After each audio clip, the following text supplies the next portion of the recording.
तीसरा सवाल, क्या नबी का जनाजा हुआ? बेशक रसूल का जनाजा हुआ।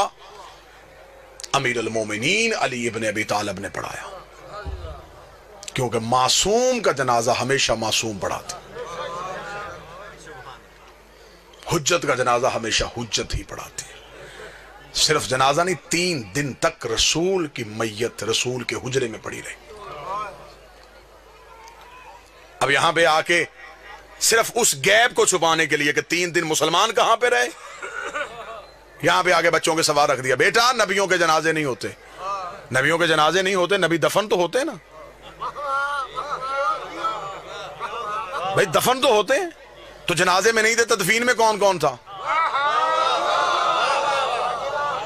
दुख लेके अगर मेरा कोई अहले सुन्नत भाई है, मैंने पूरी मजलिस किसी के जज्बात को ठेस नहीं पहुंचाई, मैं मिन्नत करके कहूंगा, अगर ये लोग नबी के जनाजे में नबी के तकफीन में मौजूद थे, फिर मैं सही बुखारी मुस्लिम मिशकात तिरमिज़ी से वो हदीस दिखाने के लिए तैयार हूं। जब एक बहुत बड़े सहाबी ने आकर अपनी बेटी से पूछा था, मुझे बता नबी को कितनी चादरों का कफन मिला है, अगर वो लोग तकफीन में मौजूद थे, बेटी से सवाल क्यों किया गया? 3 दिन तक मुसलमान गायब रहे सकीफा बनी सादा में हुकूमत की तश्कील देने में, लोग हुकूमत की तश्कील देते रहे। और 30 दिन के बाद मौला अमीर अल मोमिनीन गए, एहतजाज तिब्रिसी में हवाला, 30 दिन मौला अमीर अल मोमिनीन गए, मौला ने जाके सकीफा में अपने नेज़े को गाड़ा, नेज़े को गाड़ के मौला ने फरमाया, तुम नबी के जनाजे पे क्यों नहीं आए? उन्होंने कहा या अली हम हुकूमत बना रहे थे। फरमाया क्या किया तुमने हुकूमत का? कहने लगे इसे वजीर बना दिया है, इसे अमीर बना दिया है। अमीर अल मोमिनीन का खुतबा है तारीख का, अमीर अल मोमिनीन ने कहा अच्छा तुमने अली के फैसले को तरजीह नहीं दी? उन्होंने कहा या अली यहां अजमाए उम्मत ज्यादा था। अली ने कहा जितना भी ज्यादा था, क्या तुम में कोई काबे में आया था? नहीं या अली। किसी ने रसूल की जुबान चूसी हो? नहीं या अली। कोई नबी के हाथों पे पला हो? नहीं या अली। किसी ने दावत जुल शीरा में खड़े होके नबी की ताईद की हो? नहीं या अली। किसी ने बुत तोड़े हो?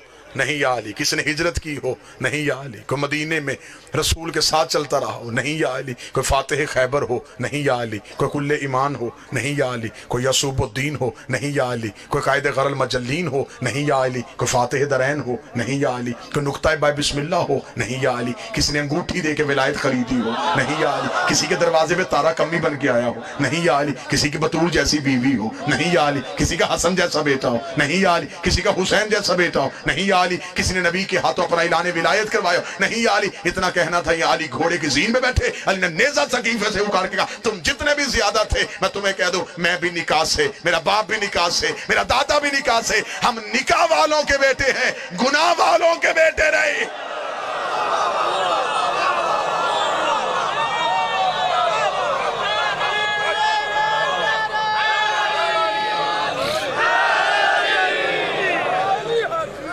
आप जिसकी चाहे हम इज्जत करने के तैयार है। दुख है, तकलीफ है, पढ़ा लिखा दौर है, मुझे तकलीफ होती है। बंदे कहते जी शिया फलां की इज्जत नहीं करते, फलां की इज्जत नहीं करते। भरे मजमे में चैलेंज कर रहा हूं, अभी इसी वक्त चैलेंज कर रहा हूं। ये नहीं कि मैं जब कभी दोबारा आऊं ना, अभी सौदा नक्त कर लेते। जिसकी इज्जत करवाना चाहते हो तुम मजमे से नाम लो, मैं मिंबर से किरदार पढ़ता हूं। बाबा जी ठीक है, अगर किरदार इज्जत के लायक हुआ तो इज्जत करते। ये तो गलत बात है कि आप अपनी किताबें भी ना पढ़ें।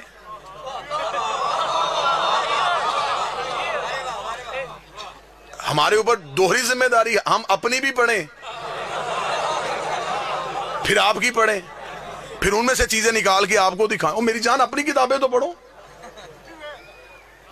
म्यार क्या है? देखिए कतन यार, हम शिया इतनी मोहब्बत करने वाले लोग हैं, जो घोड़ा नबी के बेटे से वफा कर गया, हम आज तक उसकी शबी बना के चूम रहे। क्या ये मोहब्बत की अलामत नहीं? तो ये हो सकता है कि कोई बंदा नबी की औलाद के काम आया हो, हम उसे नफरत करके हमने जहन्नम में जाना है? जी हम सहाबा की इज्जत नहीं करते। मेरे अहले सुन्नत दोस्त भाई बैठे हुए हैं, कौन कहता हम सहाबा की इज्जत नहीं करते? हज़रत बिलाल की इज्जत नहीं करते, हम हज़रत सलमान की इज्जत नहीं करते, हम अमार की बात नहीं करते, हम हुज़ैफा का जिक्र नहीं करते। क्या ये सहाबी नहीं? फिर हम एतराज करते कि आप इन सहाबियों की बात क्यों नहीं करते? अब मजबूरी पता है, क्योंकि इनकी हर बात में अली की बात है। म्यार क्या है? सहाबियत का म्यार क्या है? नबी के पास बैठना सहाबियत है। फिर अगर नबी के पास बैठना सहाबियत है तो फिर तो अबू लहब भी बैठता था। मैं बातें तलख तो नहीं कर रहा। आप हमें बताएं कि सहाबियत का म्यार क्या है? मुझे बताएं, मेरी समझ में नहीं आता कि मदीने से निकलने वाला भी सहाबी, निकालने वाला भी सहाबी, कत्ल करने वाला भी सहाबी, कत्ल होने वाला भी सहाबी। म्यारे सहाबियत क्या है? तय कर लेते हैं, कानून बना लेते हैं। शिया सुन्नी झगड़े देहातों से खत्म होते होते शहरों तक चले जाएंगे।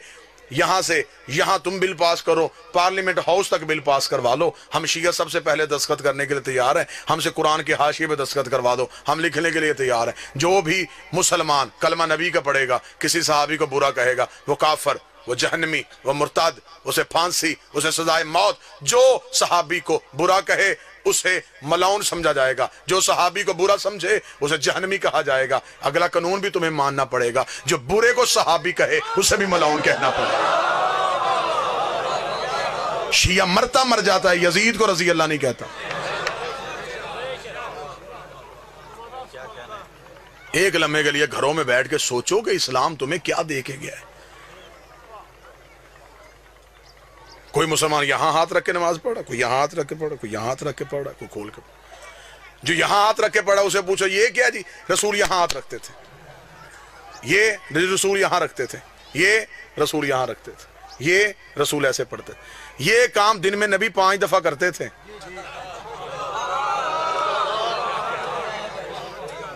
और उम्मत अभी तक ये तय नहीं कर सकी कैसे करते थे। गदीर तो एक दिन आया था,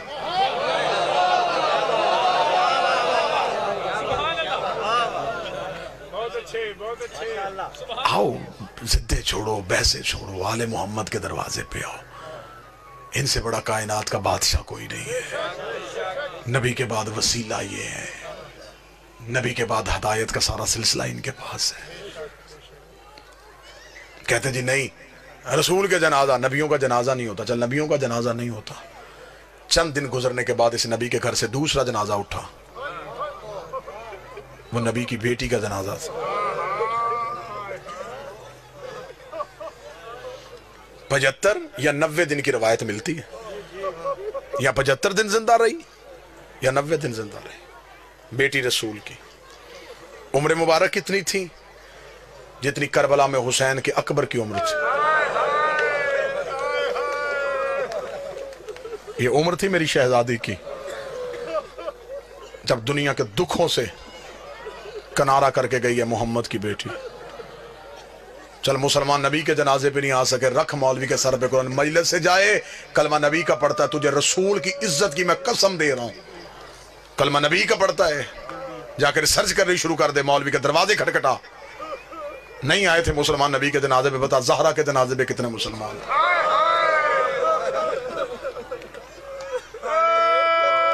आधी रात को दफना किया है अली बतूल को।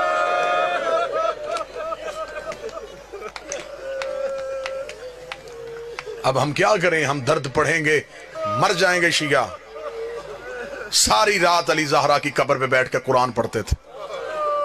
तलवार निकाली होती थी, एक हाथ में कुरान होता, एक हाथ में तलवार होती। एक दिन हुसैन ने जाके कहा, बाबा मेरी मां को तलावतों की मोहताज है।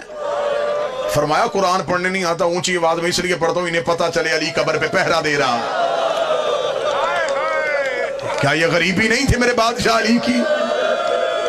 बचपन का हुसैन बाबे के कदमों में गिर गया, रो के कहता, बाबा अब तो मेरी माँ नहीं रोती, अब तो मेरी माँ जगीर नहीं मांगती, अब मेरी माँ को क्या डर है? फरमाया जो आग लेके दरवाजे पे आ गए, कहीं बेलचे लेके ज़हरा की कब्र पे ना आ जाए।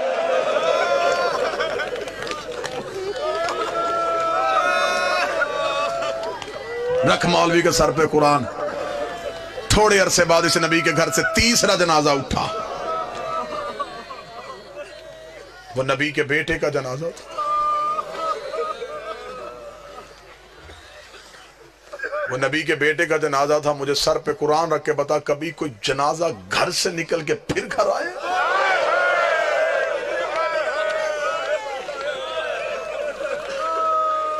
ये पहला जनाजा है कायनात का जो घर से निकला है वापस घर आए।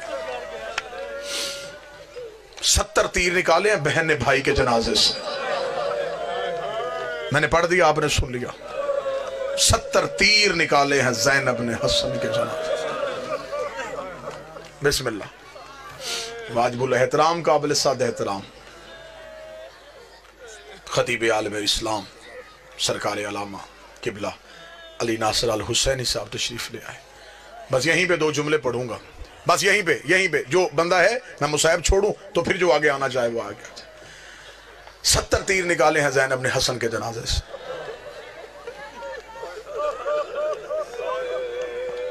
हुसैन ने अकबर के जिगर से एक बर्छी निकाली थी। जिसने सीने पे हाथ नहीं मारा उसने अपने आप को अमीर समझा। हुसैन ने असगर की गर्दन से एक तीर निकाला था, ज़ैनब ने 70 तीर निकाले। आखिरी तीर भाई के जनाजे से निकाल के ज़ैनब रो कहती, हुसैन एक दफा मुझे नाने की कब्र पे लेके जा। फरमाया क्या पूछना चाहती है? फरमाया जाके नाने की कब्र से जाके पूछूं, नाना तू कहा करता था हसन मेरा अमीर बेटा है, हुसैन मेरा गरीब बेटा है। मैं नाने को बताऊं घर आके अपने अमीर का जनाजा देख, फिर मुझे बता तेरा अमीर ऐसा है तो तेरा गरीब कैसा हो। इन्होंने तेरे अमीर की ये हालत की है तो तेरे गरीब की क्या हालत।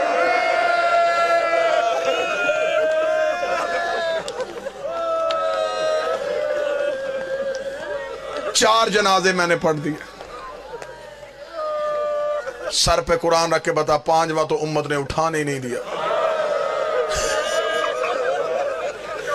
3 दिन न कफन,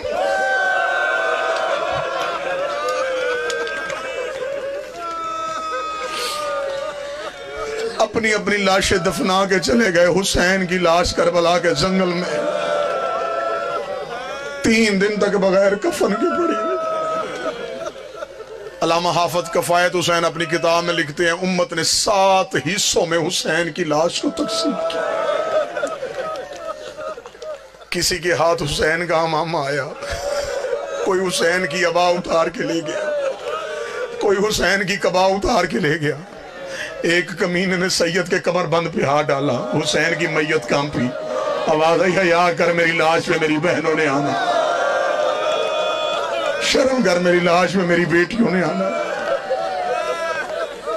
एक कमीना इनमें से वो है जिसमें आज भी ज़ियारत नाहिया में मेरा 12वां लहू रो के लानत भेजता है। बाबा शिराजी सैयद मुझे माफ कर देना, ये कमीना वो है जिसने हुसैन की अंगूठी उतारी है। आज भी मेरा 12वां पर्दे पे लानत करता है। कोई नरम दिल शिया बैठा, मुझे माफ कर देना, इस मलाओं ने हुसैन की अंगूठी उतारी है। ये खुद कहता है कि जब मैं हुसैन की लाश पे पहुंचा, कोई हुसैन का मामा ले गया था, कोई हुसैन की अबा ले गया था, कोई हुसैन की कबा ले गया था। इसने कहा मेरी नजर पड़ी हुसैन के हाथ पे, हुसैन के हाथ पे अंगूठी थी। मैंने सोचा मदीने का शहजादा है, अंगूठी इसकी कीमती होगी। ये कमीना कहता मुझे जल्दी थी, मैंने खैमों में जाके माल लूटना था, मैं जल्दी जल्दी हुसैन के हाथ के करीब आया, मेरी एक नजर खैमे पे थी, मैं दूसरे हाथ से हुसैन की अंगूठी उतार रहा था। ये कुत्ता कहता है हुसैन की उंगली इतनी जख्मी थी, मुझसे अंगूठी उतर नहीं रही थी, मुझे जल्दी थी, कोई सैयद हो, कोई सैयदजादी हो, मुझे माफ कर देना। ये कमीना कहता मैं करबला के जंगल में दौड़ा, मैं एक पत्थर उठा के लाया, उस पत्थर पे हुसैन का हाथ रखा, अपनी जेब से खंजर निकाला, हुसैन की उंगली पे खंजर रखा, दूसरे पत्थर के साथ मैं ज़रब मारने लगा। एक काले बुरके वाली बीबी की चीख आई, आवाज आई तुझे अंगूठी चाहिए, मुझे बता मैं उतार के दे दूं। मैंने चकिया पीस के पाला और मेरा लाडला बेटा